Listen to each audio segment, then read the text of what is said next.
लोकशाहीमध्ये आपल्या राज्यघटनेने जे आपल्याला मूलभूत अधिकार दिलेले आहेत त्याच्यामध्ये मतदान करणं आणि आपल्या आवडीचं सरकार निवडणं हा एक अधिकार त्याच्यामधला आहे आणि त्यामुळं आज मला या ठिकाणी मतदानासाठी यायचंच होतं ते मी येऊ शकलो. काही कारणामुळं एक छोटीशी दुखापत झाल्यामुळं मला अन्य साधनांचा उपयोग करावा लागला, पण एकंदरीत मतदान केल्यावर माझ्या मनामध्ये आनंद आहे. वातावरण काय आहे? खरं तर तुम्ही जरी तुम्हाला फिरता नाही आलं आजारपणामुळं, पण तुम्ही अपडेट घेत होता, आव्हान करत होता हॉस्पिटलमधनं आम्ही बघितलेलं आहे. नाही, मी असं आहे की गेले 1.5 महिना हॉस्पिटलमध्ये होतो आणि हॉस्पिटलमधून मी निवडणूक पण मॉनिटर करत होतो आणि आढावा पण घेत होतो आणि माझा जो काही थोडा अभ्यास या तालुक्याचा आहे, या परिसराचा आहे किंवा या शिरूर लोकसभा मतदारसंघाचा आहे, मी आपल्याला सांगतो की यावेळेला माननीय शिवाजीराव आढळराव पाटील हे महायुतीचे उमेदवार हे निश्चित प्रकारे विजयी होतील, त्याच्याबद्दल काही संशय नाही. साहेब, पहिल्यांदाच तुम्हाला इतर वेळेस तुम्ही मतदान प्रक्रियेमध्ये सहभागी होता प्रचारात, पण यावेळेस तुम्हाला कुठे सभांमध्ये सहभागी होताना आलं नाही तब्येतीच्या कारणास्तव. काय मनामध्ये खंत वाटते की पहिल्यांदाच असे प्रचारामध्ये तुम्हाला सहभागी होता आलं नाही? खरं तर या शिरूर लोकसभा मतदारसंघाची संपूर्ण जबाबदारी मी घेत असतो गेले अनेक वर्ष, परंतु आता शेवटी नियती पुढं काही चालत नाही. जरा थोडीशी जरी मोबिलिटी असती तरी जाऊन सभांमध्ये भाषणं करणं वगैरे, मतदारांना अपील करणं हे करता आलं असतं, परंतु दुर्दैवाने ते झालं नाही. पण मी आपल्याला सांगतो की आमचा हा पक्ष जो आहे हा केडर बेस पक्ष आहे. माननीय अजितदादांच्या नेतृत्वाखाली सगळ्या कार्यकर्त्यांनी अतिशय झटून काम केलेलं आहे आणि त्यामुळं हा उमेदवार निश्चित निवडून येईल.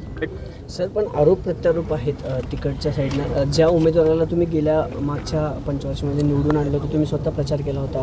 दादा पण अनेकदा म्हणतात की दिलीप वळसे पाटील आणि माझ्या मोती निवडून आले, पण आता तुमच्यावरती अनेक आरोप प्रत्यारोप होत आहेत. राष्ट्रवादी काँग्रेस फुटल्यानंतर तुमचे जे उमेदवार आहेत ते करतात, कसं उत्तर द्या? दमबाजी करतायत काय तरी जनताच उत्तर देईल दमबाजीला दादांचं.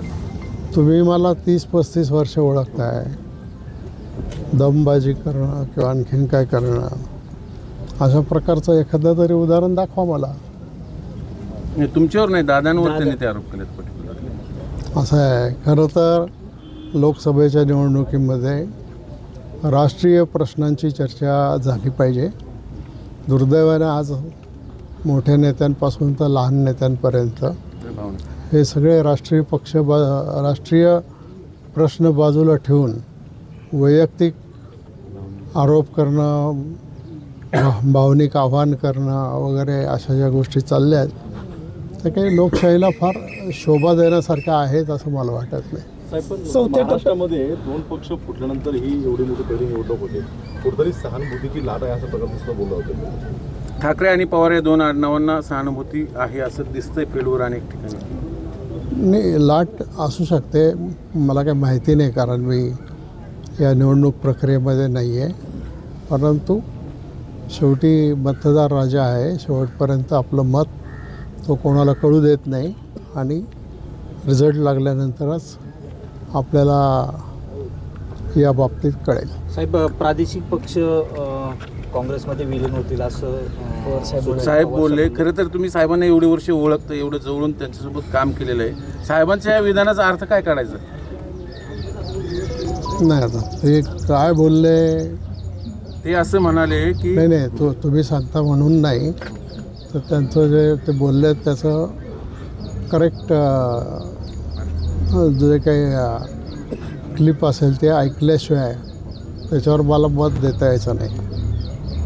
साहेब, अनेक दिवसानंतर आज तुम्ही जुन्या तुमच्या सहकार्यासाठी मतदान करताय, कसं मनात आनंद व्यक्त करताय? आज अनेक दिवसानंतर एक जुने सहकारी तुमच्या पक्षात आलेत आणि त्यांना तुम्हाला मतदान पहिल्यांदा करण्याचं हे होतं, भाग्य होते अनेक वर्ष. बघा, ह्याच्यामध्ये कसं असतं, ह्याच्यामध्ये उमेदवार हा असतोच, परंतु मुळामध्ये पक्ष आणि पक्षाने घेतलेली भूमिका, त्या भूमिकेच्या बरोबर कार्यकर्त्यांनी सतत राहिलं पाहिजे. आणि शिवाजीराव आढळराव ते माझे मित्रच होते पूर्वी, नंतर ते दुसऱ्या पक्षात गेले, 3 वेळा खासदार झाले. आता पुन्हा त्यांना पक्षाने संधी दिलेली आहे, तर त्याच्यासाठी सगळे कार्यकर्ते जीव लावून काम करत आहेत.